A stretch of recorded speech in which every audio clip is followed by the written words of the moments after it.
Hola compañeros, mi nombre es Alejandro Guevara Márquez y les voy a hablar sobre el infarto agudo al miocardio sin elevación del ST y la angina inestable.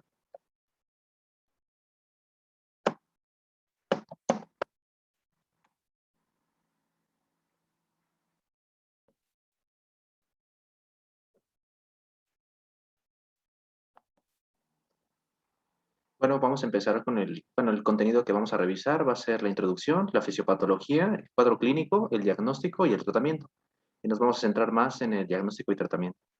Empezando con la definición, pues hay que entender qué es un infarto. Entendemos a un infarto como una lesión miocárdica aguda y que se detecta por elevación de los biomarcadores en un contexto evidente de isquemia miocárdica. Eh, este contexto se refiere a alteraciones electrocardiográficas o a un cuadro clínico compatible con isquemia al miocardio. La angina inestable se trata de un síndrome coronario agudo donde hay alteraciones clínicas y electrocardiográficas, pero no vamos a encontrar elevación de biomarcadores.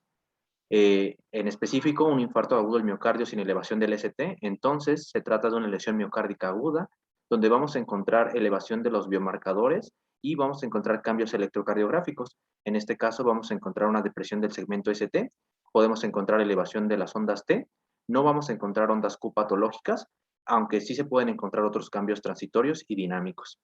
Va a ser muy importante esta diferencia entre un infarto agudo al miocardio con elevación y uno de sin elevación del ST por las diferencias en cuanto a su eh, manejo principalmente, aunque también hay diferencias fisiopatológicas entre uno y el otro. Eh, Centrándonos un poquito más en la angina, tenemos que la angina podemos considerarla un síndrome coronario agudo siempre y cuando se trate de una angina inestable. ¿Cuándo consideramos que es inestable? Pues cuando ocurre en reposo. Generalmente va a tener una duración de el dolor anginoso mayor a 20 minutos, a diferencia de una angina estable que normalmente tiene una duración de pocos minutos, entre 2 a 5 minutos. También se considera inestable cuando es de nueva aparición y que limita de manera marcada la actividad física, cuando incrementa su duración, cuando incrementa su frecuencia o cuando ocurre con una menor actividad física, también se considera inestable. Al inicio, tanto la angina inestable como el infarto agudo al miocardio sin elevación del ST son clínicamente indistinguibles. O sea, en ambos podemos tener cambios electrocardiográficos compatibles con un infarto sin elevación del ST, pero los biomarcadores pueden ser negativos en un inicio. Eh, Esto vamos a encontrar, bueno, lo vamos a ver después en el diagnóstico, pero quédense que bueno, la presentación clínica es exactamente igual, pero pues sí va a diferir en el manejo, si se trata de una angina inestable, así se trata de un infarto sin elevación del ST. Anteriormente eran mayor la cantidad de diagnósticos en relación a angina inestable.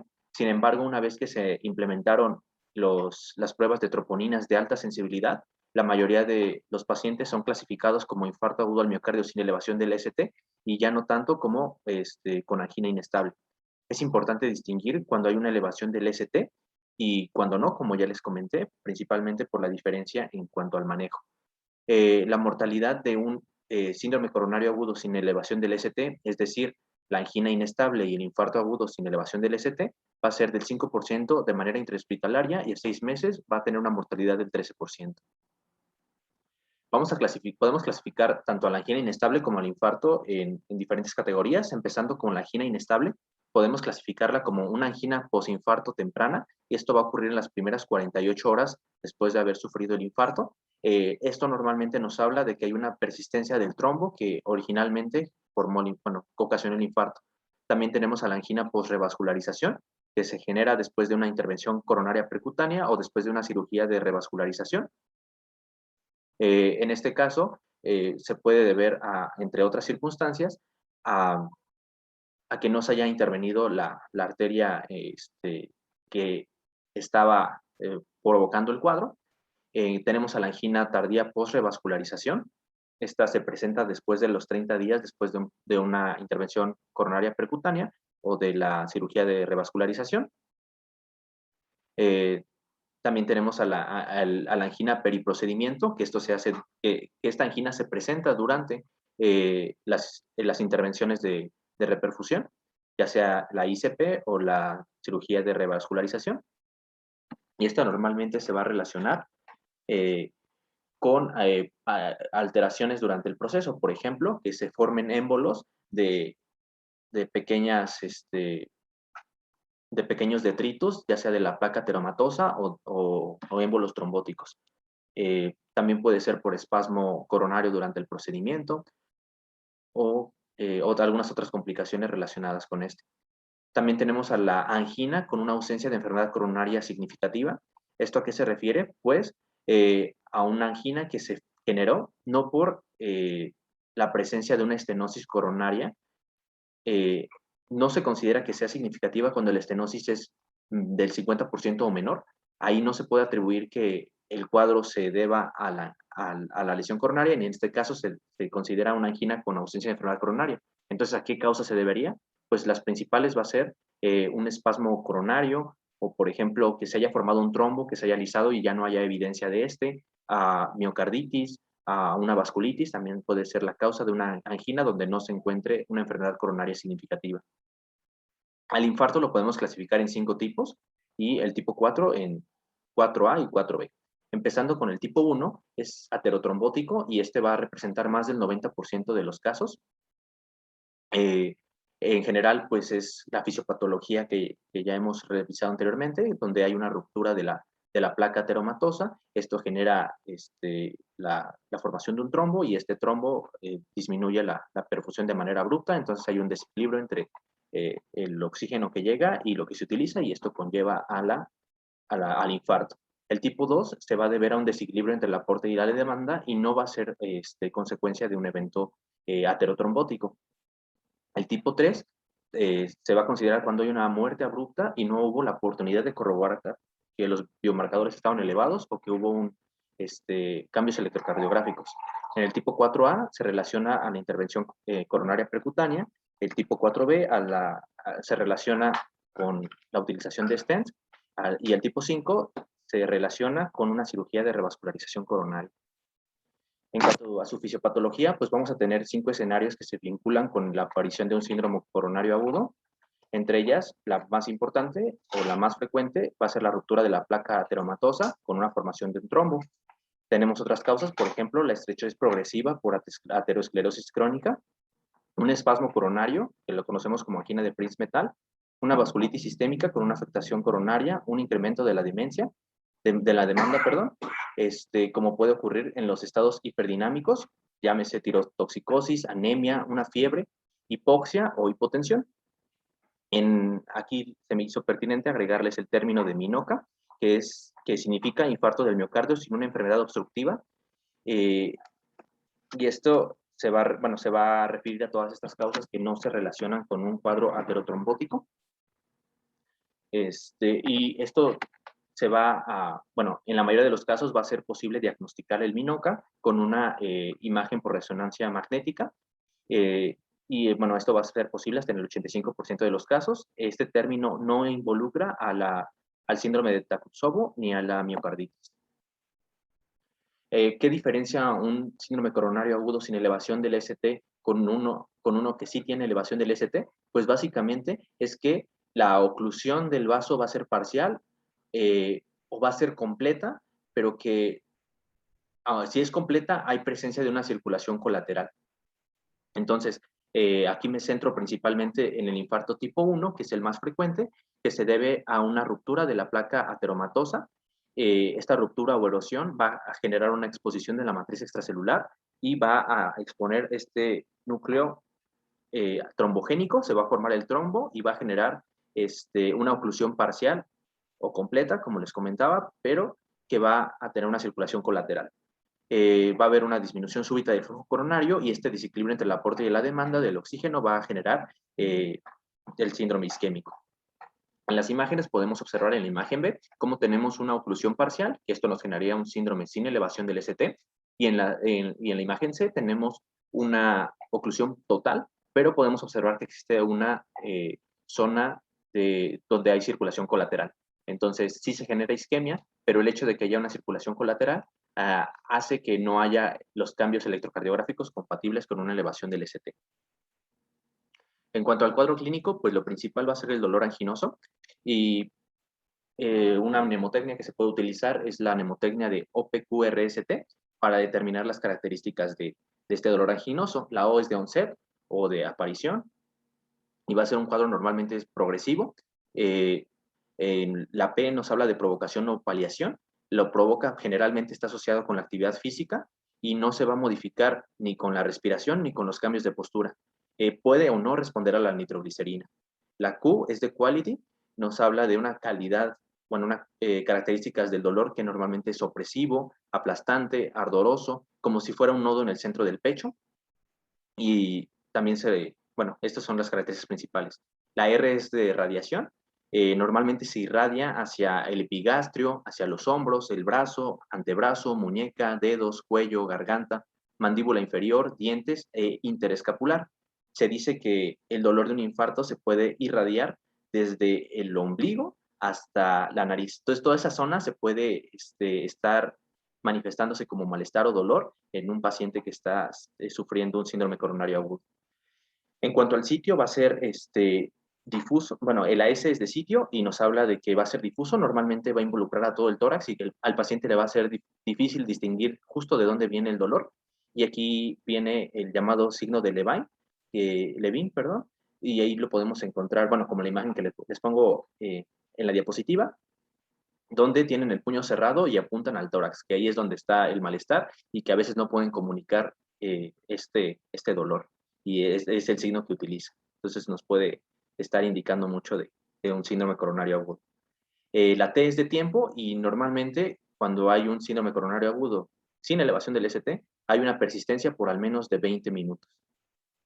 Otros síntomas que acompañan al dolor anginoso va a ser la disnea, los síntomas neurovegetativos, esto es consecuencia de la descarga adrenérgica, como puede ser la diaforesis, náuseas, vómito, lipotimia, síncope, incluso tenesmo vesical o rectal.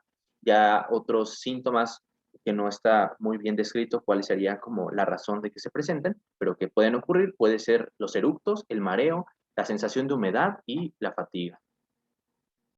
También tenemos unos síntomas atípicos. Estos van a ser característicos de 3 poblaciones específicas: las mujeres, los ancianos y los pacientes con diabetes mellitus.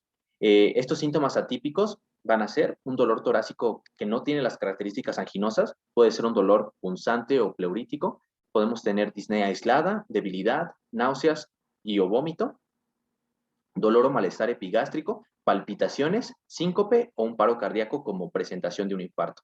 Eh, Aquí va a ser importante estos síntomas atípicos, también tener en consideración que el dolor torácico puede no ser el motivo de atención hasta en un tercio de los pacientes, y su ausencia va a tener un gran valor predictivo. Si no se presenta el dolor anginoso, el dolor torácico, vamos a tener una mortalidad del 23%. Si se presenta, su mortalidad es del 9%. Esta diferencia de mortalidad se debe a que no se diagnostica ni se trata. Entonces, siempre considerar en estas 3 poblaciones la presencia de síntomas atípicos y en este caso, pues iniciar una evaluación que incluya un electrocardiograma para estar seguros de que no se trata de un infarto agudo al miocardio sin elevación del ST o una angina inestable.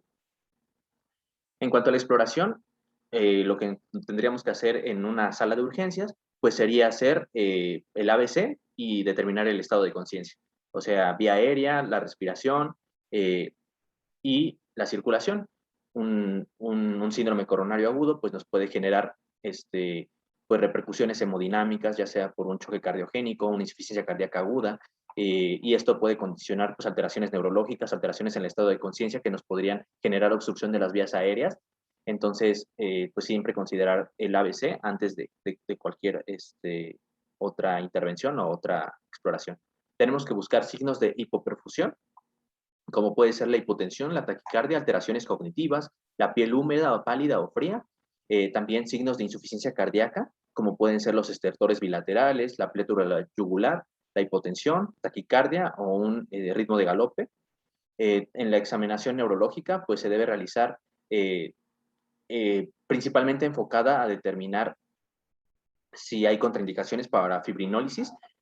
Aquí es importante tener claro que en el infarto agudo sin elevación del ST y en la angina inestable no se da terapia fibrinolítica, Pero ¿por qué hay que hacer por qué les hablo de que hay que hacer esta evaluación de la fibrinólisis? Pues porque en un inicio no sabemos si se trata de un infarto con o sin elevación del ST, porque en los primeros minutos el electrocardiograma puede salir normal. Entonces, de manera urgente, en el momento, pues hay que hacer de todos modos este cuestionario y esta exploración relacionada con las contraindicaciones de fibrinólisis, por si se trata de un infarto agudo al miocardio con elevación del ST, donde sí estaría indicado una fibrinólisis. El diagnóstico pues se basa en 3 pilares, que va a ser el cuadro clínico, el dolor aquinoso o los síntomas acompañantes, el electrocardiograma y los biomarcadores. En cuanto al electrocardiograma, pues lo más importante, vamos a encontrar la depresión del segmento ST, que debe ser mayor a 0.05 milivolts, es decir, 0.5 milímetros, en 2 derivaciones contiguas. O también puede ser una inversión de la onda T, y esta inversión debe ser mayor a 0.1 milivolts, en al menos 2 derivaciones contiguas. Y estas inversiones de las ondas T deben estar acompañadas con Rs prominentes o con una relación de RS mayor a 1. En otras palabras, que las R sean mayores que las S. El electrocardiograma normal no va a descartar un síndrome coronario sin elevación del ST. Podemos tener un electrocardiograma normal en los primeros minutos, o también podemos tener cambios que no sean diagnósticos, como pueden ser la inversión de la onda T, que sean menores a los parámetros, que tengamos T hiperpicudas, o que tengamos desviaciones del ST también menores a los valores diagnósticos. En cuanto a los biomarcadores, se pueden pedir varios, como la CK fracción MB, o las troponinas. Aquí lo más importante van a ser las troponinas. De las troponinas tenemos como 2 estudios principales, que van a ser las troponinas convencionales y las troponinas de alta sensibilidad. Las que se recomiendan son las troponinas de alta sensibilidad, y estas nos pueden salir positivas entre 1 a 3 horas después de iniciado el cuadro. Entonces, si no salen positivas de primera instancia, se deben repetir. Se deben repetir en las 3 horas según la guía europea. En cuanto al electrocardiograma, un poquito, bueno, algunas otras circunstancias, nada más para recordar un poco sobre cuáles son las regiones anatómicas contiguas. La región anterior va a ser B1 a B6, la anteroseptal B1 a B3, la lateral ABL D1, B4, B5 y B6, la inferior D2, D3, ABF. En el ventrículo derecho, pues van a ser estos infradesniveles del ST o estas inversiones de la onda T en las derivaciones derechas.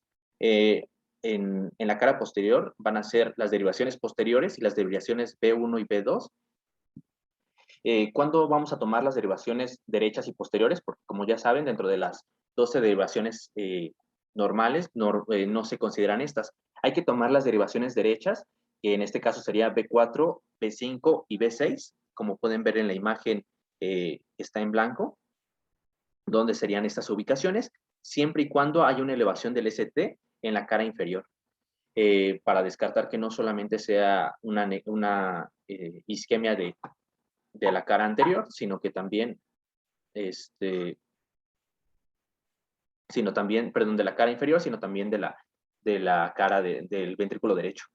¿Cuándo se deben de tomar las posteriores? Se deben de tomar cuando hay una depresión del ST en las derivaciones B1 y B2. ¿Cuáles derivaciones se toman? La B7, B8 y B9, como podemos ver en la imagen que está a color, donde van estas ubicaciones.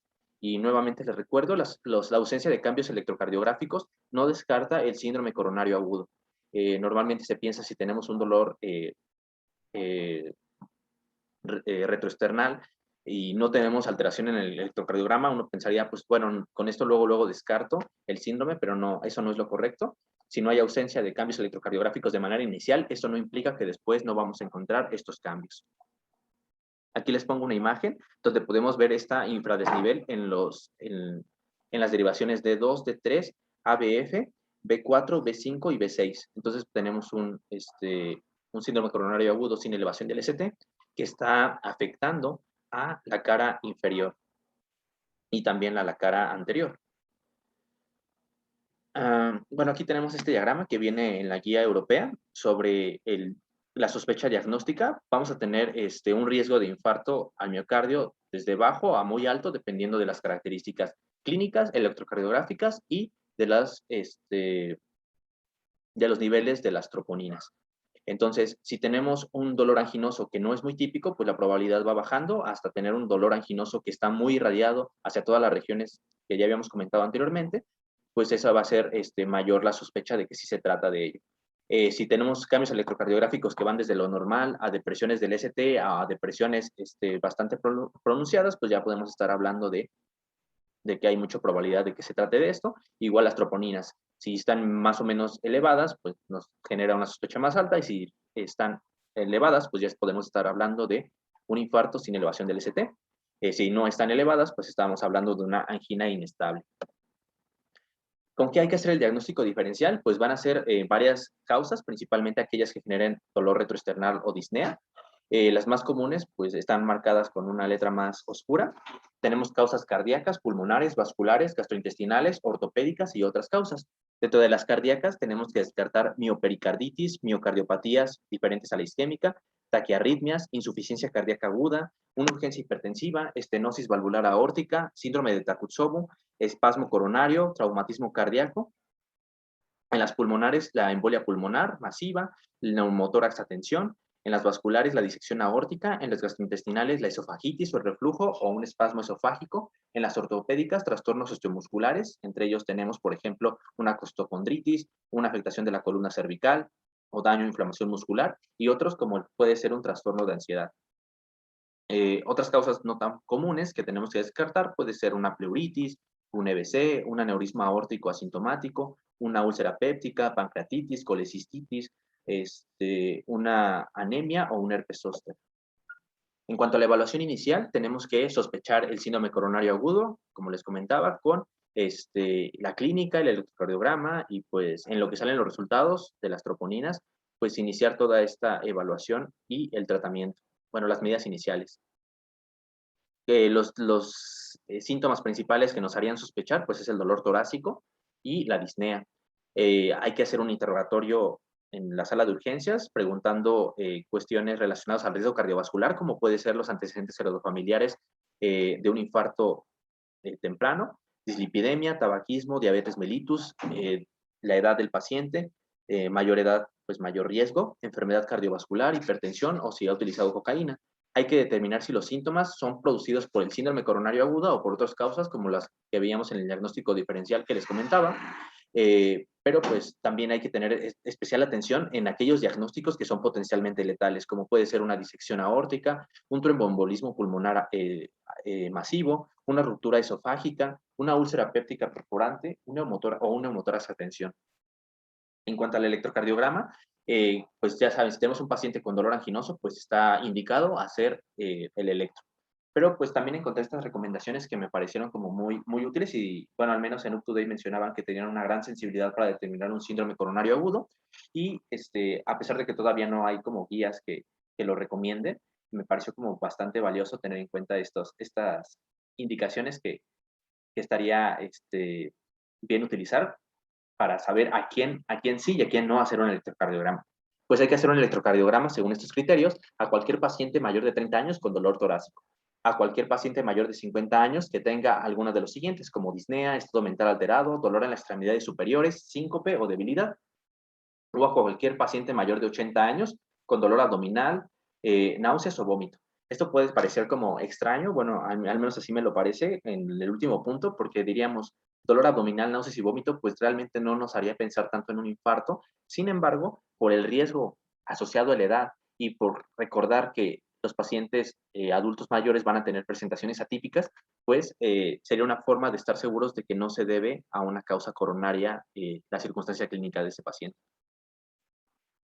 ¿Qué hay que hacer en el manejo inicial en la sala de urgencias ante la sospecha de un síndrome coronario agudo? Pues a la par de que se está realizando la evaluación, recordamos, un electrocardiograma se debe hacer en los primeros 10 minutos, pues hay que hacer el manejo pertinente en relación a la vía aérea, a la respiración y a la circulación, realizar el interrogatorio y la exploración, electrocardiograma de 12 derivaciones, hay que repetirlo cada 15 a 30 minutos. Esto es importante mencionar que el primer electrocardiograma por lo general suele no tener alteraciones, y por eso se tiene que estar repitiendo hasta que ya encontremos las alteraciones. Se debe conectar un monitor cardíaco ¿Esto por qué es importante? Pues básicamente porque nos permite determinar arritmias. Hay arritmias que son potencialmente letales y hay que tratar de manera urgente. Entonces, en este sentido, un monitor cardíaco va a ser de mucha utilidad. Y tener el equipo de reanimación a la mano, disponible, cercano al paciente por si se llega a requerir. Se debe administrar oxígeno suplementario. La meta de saturación va a ser que se mantenga por arriba del 90%. Si la saturación está arriba de este 90%, pues realmente no se recomienda. Solamente se recomienda si es mayor al 90% y si el paciente tiene antecedentes de falla cardíaca. Se deben establecer vías intravenosas para determinar los biomarcadores cardíacos, los electrolitos, la biometría, la función renal y los tiempos de coagulación, porque recordemos, en estos pacientes vamos a utilizar terapia con anticoagulantes. Se debe dar aspirina masticable de 325 miligramos, nitratos. Bueno, más adelante les voy a hablar sobre las contraindicaciones, pero de manera general los nitratos van a estar indicados en todos los pacientes que no tengan contraindicación. Y se van a utilizar nitroglicerina de manera sublingual de 0.4 miligramos cada 5 minutos con un total de 3 dosis. Una alternativa a la sublingual va a ser el spray de nitroglicerina, que también serían 3 dosis. De hecho, también si tiene hipertensión, se puede recomendar nitroglicerina intravenosa.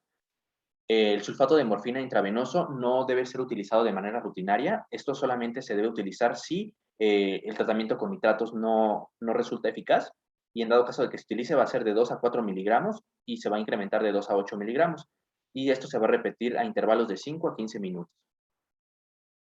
El manejo, otras circunstancias que podemos tener en cuenta es que si el paciente se presenta con choque cardiogénico, con insuficiencia cardíaca o con taquiarritmias ventriculares sostenidas, pues es importante hacer una interconsulta al servicio de cardiología de manera urgente. Hay que tratar las arritmias ventriculares sostenidas por el riesgo de que progresen a una fibrilación ventricular y también porque una arritmia, principalmente las taquiarritmias, estarían condicionando un mayor gasto de oxígeno y por tanto incrementando el área de isquemia. Estas arritmias se deben de tratar según el ACLS. Tampoco es mi intención leer todo el algoritmo, pero básicamente hay que tratar las bradiarritmias, hay que tratarlas con atropina. Si la atropina no resulta eficaz, se puede utilizar un marcapasos transcutáneo o se puede utilizar dopamina, incluso epinefrina. Si no responde al tratamiento, pues consultar con un experto. En caso de una taquiarritmia, pues se debe considerar dar una cardioversión. Y si tenemos un complejo QRS que sea ancho, mayor a 0.12 segundos, hay que considerar la administración de adenosina. Y si esta no es mayor de este rango de segundos, pues se pueden utilizar maniobras vagales, adenosina o beta bloqueadores. Otra cosa que se debe implementar va a ser el metoprolol a una dosis de 25 miligramos vía oral o utilizar intravenoso si hay hipertensión de 5 miligramos cada 5 minutos, un total de 3 dosis. El metoprolol va a disminuir el gasto de oxígeno, entonces va a disminuir el área de necrosis, va a impedir que siga avanzando y también va a prevenir con la aparición de arritmias, porque ya sabemos cómo es un beta bloqueador, va a estar impidiendo la acción de las catecolaminas. Hay que iniciar con 80 miligramos de atorvastatina lo antes posible. Si el paciente nunca había tomado estatinas, pues iniciarlas. Si ya toma estatinas, pues hay que cambiarlas a atorvastatina con una dosis de 80 miligramos, que sería una dosis de estatina, pues, de alta intensidad. Un poquito más sobre esto de las arritmias, pues para eso es importante hacer un monitoreo cardíaco de al menos de 24 horas. Y si el paciente es de muy alto riesgo, se puede considerar incluso más tiempo. Las taquiarritmias ventriculares, como les comentaba, pueden progresar a la fibrilación ventricular, van a afectar el gasto cardíaco y también aumentan la isquemia. Las taquiarritmias supraventriculares no son tan peligrosas como las anteriores, sin embargo, también es importante tratar de manera urgente. Y las bradiarritmias, normalmente cuando se presentan en las primeras 24 horas, son debido a un infarto de la cara inferior, y cuando se presentan de manera posterior, con un QRS ancho o tras un infarto de la cara anterior, van a poder requerir un marcapasos temporal y el tratamiento con atropina. Las contraindicaciones de la nitroglicerina va a ser la estenosis aórtica severa, una cardiomiopatía hipertrófica, el infarto del ventrículo derecho y de la cara inferior. que el paciente tenga una hipotensión menor a 90 de la tensión arterial sistólica, o inhibidores, que esté utilizando inhibidores de la fosfodiesterasa, como puede ser el sildenafil, si los utilizó en las últimas 24 horas, o en las últimas 36 si utilizó tadalafil. También si tiene el paciente bradicardia o taquicardia. Aquí, como les comentaba, que se puede valorar la utilización de nitroglicerina IV si el paciente tiene hipotensión. Los beta bloqueadores van a estar contraindicados en caso de insuficiencia ventricular izquierda, si esta es moderada o grave. La guía europea nos habla de que no se deben dar si la FEBI es menor del 40%. También están contraindicados en un bloqueo de AV de segundo o tercer grado, una tensión arterial sistólica menor de 100, signos de hipertensión, edema agudo de pulmón, una frecuencia cardíaca menor a 60, una enfermedad reactiva de las vías respiratorias también son contraindicaciones. Ahora, algo importante, una vez que ya se dieron todas estas medidas iniciales, ya se hicieron electrocardiograma, ya se pidieron troponinas, hay que evaluar el riesgo. Esto va a ser muy importante para el tratamiento del infarto agudo sin elevación del ST y para la angina inestable. Y básicamente se pueden utilizar dos escalas, que es la escala de riesgo de TIMI y la escala de Grace. La más utilizada y la que se utiliza, bueno, la que está indicada según la guía europea va a ser la escala de riesgo de Grace, que vamos a ver más adelante, pero la escala de TIMI se suele usar más en Estados Unidos. Esta escala de riesgo de TIMI nos va a hablar del riesgo de muerte, de reinfarto y de reestenosis, y de una necesidad de revascularización de manera urgente. Normalmente, bueno, y va a emplear estos 7 parámetros para determinar el riesgo. Va a ser edad mayor a 65 años, presencia de al menos de 3 factores de riesgo cardiovascular, una estenosis coronaria previa mayor al 50%, una presencia de desviación del segmento ST, al menos 2 episodios de angina en las 24 horas anteriores, biomarcadores cardíacos elevados o uso de aspirina en los 7 días anteriores. Si tenemos de 0 a 2 puntos, tenemos un riesgo bajo, de 3 a 4 intermedio y de 5 a 7 alto. La más utilizada, como les comentaba, la que se recomienda es la escala de Grace. En este caso se utilizan 8 parámetros y esto nos predice la muerte y el infarto en el hospital y a los 6 meses. Y estos parámetros van a ser la edad, la frecuencia cardíaca, la presión arterial sistólica, la creatinina, la insuficiencia cardíaca congestiva, la clase Philip-Kimball, el paro cardíaco, bueno, al momento, si el síndrome coronario agudo se presentó con un paro cardíaco, la desviación del segmento ST y marcadores de enzimas cardíacas elevadas. Entonces, tomando en cuenta esos parámetros, se asigna un score, una clasificación, y podemos clasificar a los pacientes igual en riesgo bajo, moderado y alto.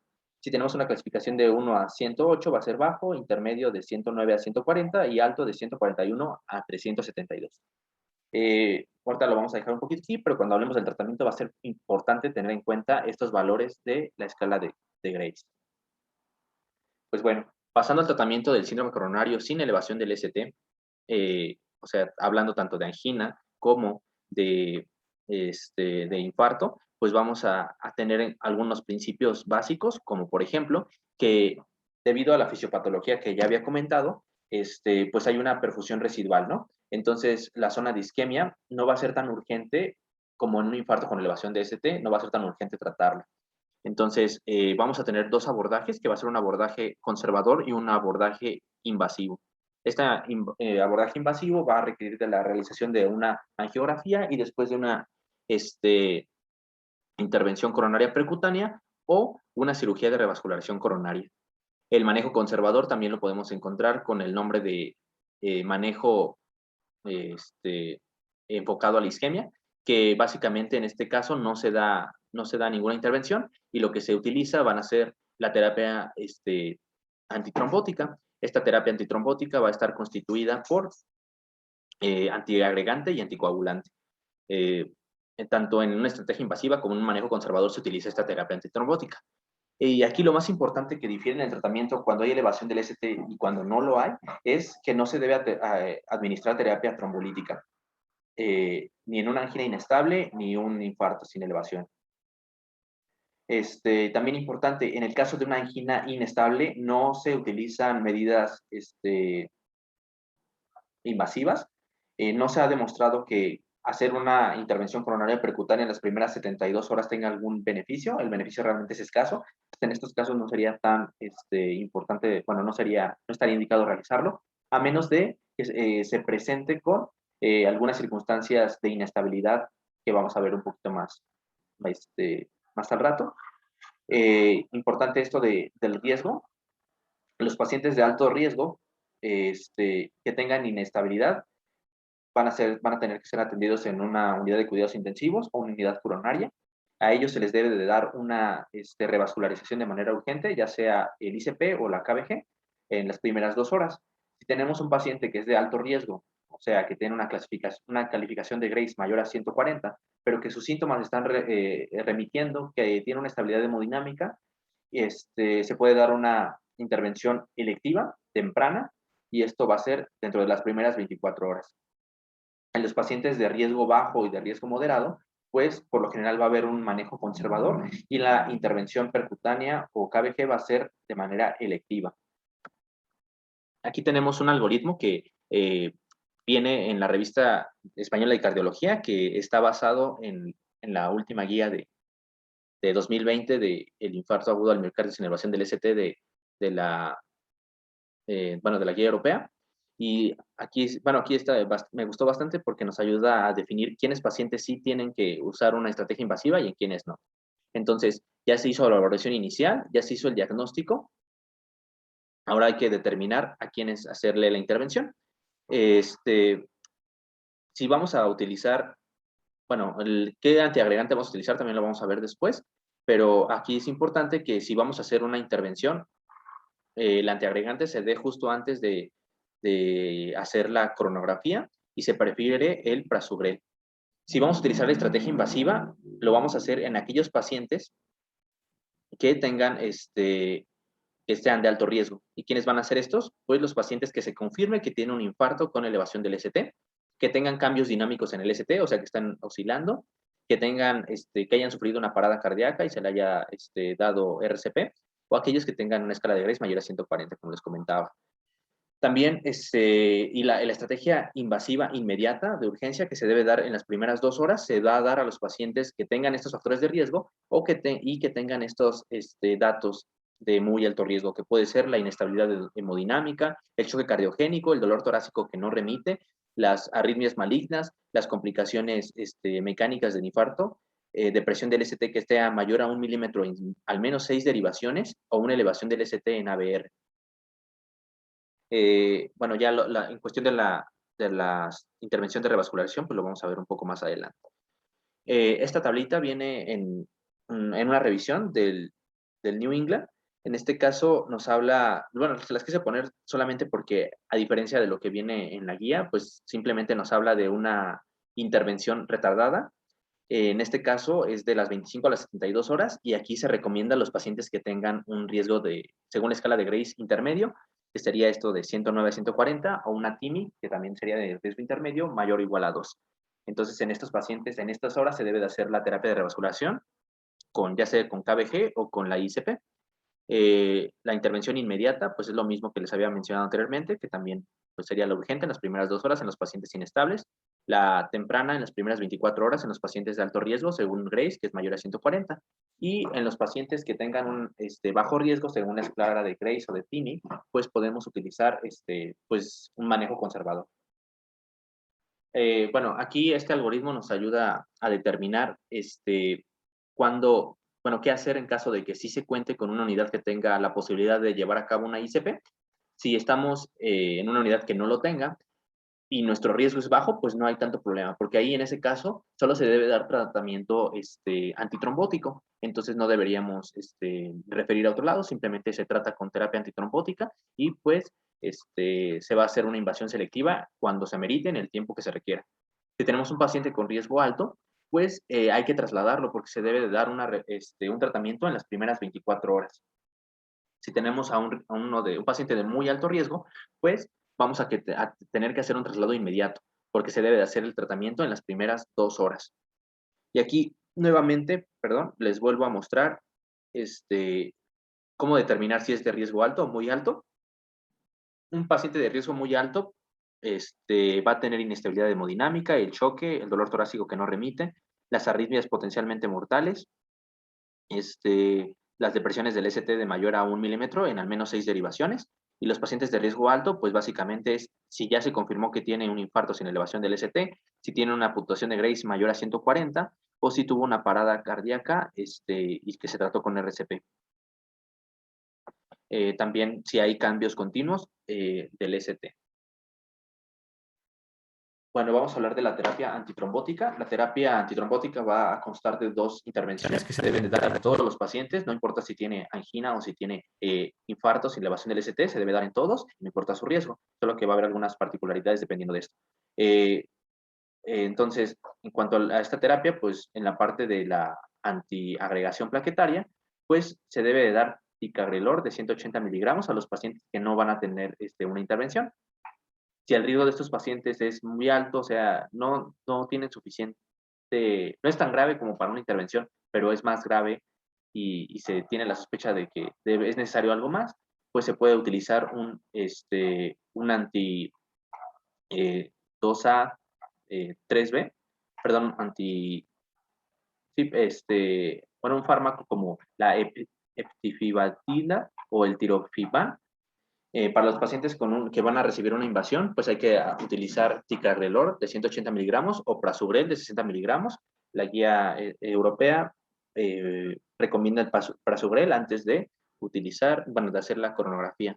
En los pacientes que tengan mayores de 75 años, que pesen menos de 60 kilos o que hayan sufrido un EBC o un accidente isquémico transitorio, se prefiere utilizar ticagrelor o clopidogrel. En cuanto a los anticoagulantes, pues también va a depender. Si tenemos un abordaje no invasivo, se utiliza enoxaparina, 1 miligramo por kilogramo por vía subcutánea cada 12 horas, o fondaparinux, 2.5 miligramos por vía subcutánea cada 24 horas. Se debe evitar el fondaparinux si tenemos una tasa de filtración glomerular menor a 30 mililitros por minuto. En cuanto a si se va a usar una estrategia invasiva, pues lo que se suele utilizar es la heparina no fraccionada. Primero se da un bolo intravenoso de 60 a 70 unidades por kilogramo, hasta un máximo de 5,000 unidades. Luego se va a dar una infusión de 12 unidades por kilogramo, y aquí el objetivo es que nuestro TTP sea de 1.5 a 2 veces el del control.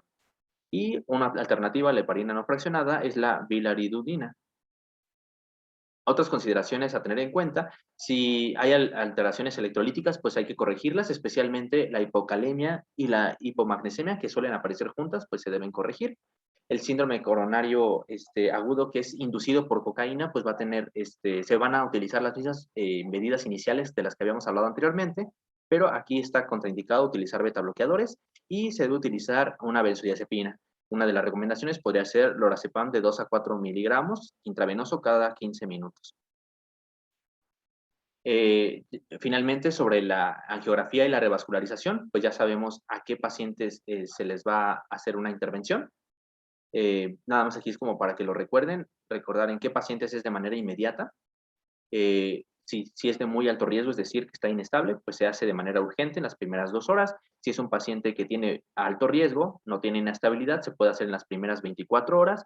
Y si es de riesgo moderado o riesgo bajo, pues va a ser una cirugía, va a ser una intervención electiva, se puede o no realizar, y el tiempo también va a estar determinado, ya sea por el juicio clínico de quien esté tratando. La revascularización pues puede ser por 2 métodos: la intervención coronaria percutánea y la KBG. La intervención coronaria percutánea se realiza con mayor frecuencia en los pacientes. Pues realmente determinar entre una u otra, pues sí hay criterios como más específicos, no quise ahondar mucho en eso. También depende mucho de las circunstancias clínicas y del juicio clínico, pero así como de manera general, la ICP se prefiere cuando se trata de una enfermedad de un vaso. Esto pues lo sabemos después de haber hecho la angiografía, y si hay inestabilidad clínica, y normalmente se realiza a través de un acceso radial, y el stent que se va a colocar en la arteria dañada se prefiere que sea un stent farmacoactivo según la guía europea. Pues me parece como interesante. El fármaco que tienen estos stents pues van a ser derivados del sirolimus. Entonces este fármaco lo que hace es evitar la cicatrización y evitar la proliferación de la íntima. En otras palabras, evita la restenosis, y pues son los stents que están indicados. La cirugía de revascularización coronaria va a estar indicada principalmente cuando hay una enfermedad multivascular, cuando hay una disfunción del ventrículo izquierdo, o cuando la enfermedad coronaria se presenta junto con una diabetes mellitus. el momento en qué momento se debe realizar la KBG en cuestión de tiempo, pues va a ser individualizado. Ya nada más para terminar, hablando del egreso, la estancia hospitalaria de los pacientes suele ser de 3 días. Esto va a variar dependiendo del riesgo del paciente. Previo a ingresar al paciente, pues hay que medir la FEBI con un ecocardiograma, y en los pacientes que se sometieron a una estrategia guiada por isquemia, o sea, a un manejo conservador, pues va a ser muy importante determinar este parámetro. Si el paciente también se trató de manera conservadora, pues hay que utilizar una prueba de estrés al ejercicio para valorar la necesidad de realizar una cirugía o una intervención de revascularización, perdón, de reperfusión. Hay que educar sobre los factores de riesgo cardiovascular y la prevención, y referir al servicio o, bueno, a rehabilitación cardíaca. La imagen de abajo también es de la guía europea. Después del egreso, pues la terapia antiplaquetaria doble con aspirina y un clopidogrel u otro inhibidor de esta misma familia de medicamentos se debe continuar durante 12 meses si no hay sangrado. Hay que considerar prolongar el tratamiento doble, mayor a este tiempo, dependiendo del riesgo, o también se puede considerar la utilización de aspirina con rivaroxaban. Además de referir al paciente a rehabilitación cardíaca, pues es importante el control de lípidos, ya sea con estatinas, se puede agregar también ezetimibe o un inhibidor de PSC-K9. También que el paciente abandone el tabaco, que realice cambios dietéticos, realice ejercicio y que mantenga su peso ideal. Y ya nada más para terminar, el pronóstico va a depender pues del riesgo del paciente, de las complicaciones relacionadas al síndrome coronario agudo, del momento en que se atendió. Entonces es importante tener en cuenta esto. También un parámetro muy importante es la depresión del ST. Cuando este es mayor a 1 milímetro, se relaciona con una mortalidad de un infarto del 11% a un año, y cuando es mayor a 2 milímetros, el riesgo de muerte es 6 veces superior. Entonces también algunos centros valoran estas depresiones del ST de manera continua para determinar el pronóstico del paciente. El retraso en el diagnóstico empeora el pronóstico. Aquí lo quise volver a repetir, ya lo habíamos visto de qué poblaciones tienen presentaciones atípicas, pero recordar que los pacientes que normalmente tienen un diagnóstico tardío, pues tienen un pronóstico peor, y estos típicamente van a ser los que se presenten con síntomas atípicos, con electrocardiogramas sin criterios diagnósticos en un inicio, mujeres menores de 55 años, y que tengan, y pacientes que tengan disnea como síntoma principal. Van a ser los principales en los cuales se va a retrasar el diagnóstico. Y la mortalidad intrahospitalaria general media es de 5%, y a 6 meses es del 13%. Y pues eso sería todo de la plática. Aquí está la bibliografía, y pues eso sería todo.